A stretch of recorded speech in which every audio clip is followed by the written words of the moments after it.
অযৌক্তিক করারোপ এবং ইটভাটা বন্ধের পাশাপাশি মালিকদের হয়রানি করা হচ্ছে বলে অভিযোগ করেছে Bangladesh brick manufacturing owners association. শনিবার অ্যাসোসিয়েশনের কেন্দ্রীয় নির্বাহী পরিষদ এবং জেলা সভাপতি ও সাধারণ সম্পাদকদের সমন্বয়ে বিশেষ জরুরি সভায় সংগঠনটির সভাপতি বলেন, অযৌক্তিক করারোপের সিদ্ধান্ত থেকে সরে না এলে সারা দেশে ইট বিক্রি বন্ধ করে দেওয়া হবে। সেই সাথে কর দেয়া বন্ধের মতো সিদ্ধান্ত নেওয়া হতে পারে বলে জানান সংগঠনটির নেতারা। আইনি লড়াই, আন্দোলন এবং আলোচনা একসাথে চলবে বলে সিদ্ধান্ত নেওয়া হয় সংগঠনের বিশেষ সভায়।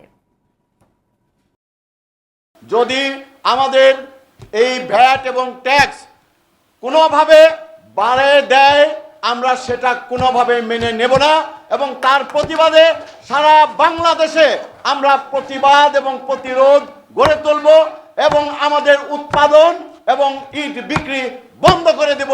এটাই হলো আমাদের আজকের ঘোষণা, প্রিয় বন্ধুরা।